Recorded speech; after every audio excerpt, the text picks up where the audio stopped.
Hi everyone. It's a beautiful day here. Feels a little like spring.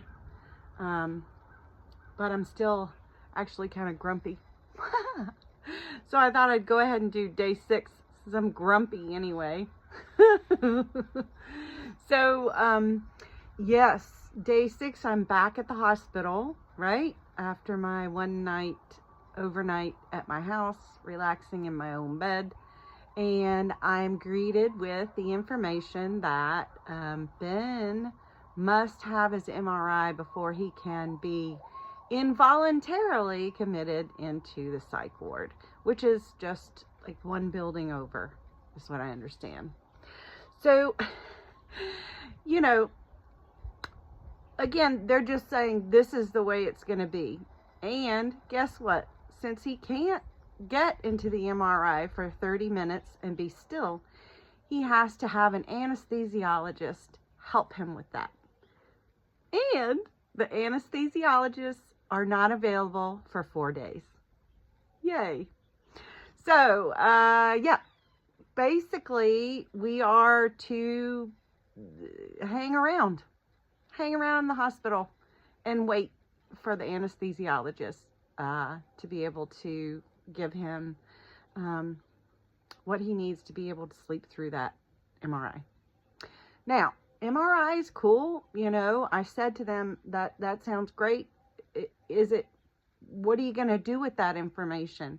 And I said, would you, change anything about his discharge? Would you, make some changes to help his brain in some way if there's problems? No, we're just going to keep monitoring him. He seems good. Everything seems good. But this is just to make sure, right? So, yeah, okay. So we're just going to hang out here. So we proceeded to play cards and hang out with the sitter, the person who's watching over us. We actually did have some really cool conversations with people because there was nothing else to do. They wouldn't let me advocate for him to go and see his dog, my dog, but his favorite pet downstairs outside. She wasn't able to come into the hospital either. And, it feels very prison-like. And I find it ironic, the name of the hospital, get this, is called Prisma, Prisma, prison, ma. That's what it feels like. You cannot leave. You're here, you cannot leave. You can't advocate for that. You can't. And I had a conversation with the social worker, a very sweet lady, and she was supporting the psychiatrist who is committing him to the hospital, and she was saying, she really has to cover her ass. What if he hurts himself when he leaves? And I said, yes, but that's like a one-size-fits-all thing. She's only had like 3 conversations with him for 20 minutes. Anyway, it's fine. Great. They're going to give him meds. We know that because it's a med-driven experience all the way through. And, yeah. So that's the plan. So we're just hanging out. I'm getting good at rummy.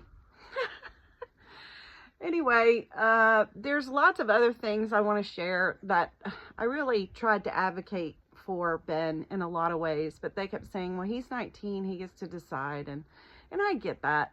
But it was challenging getting face to face with these people and asking for help and being uncomfortable. It's just not comfortable in there. It doesn't feel welcoming. It doesn't feel great. You can't sleep.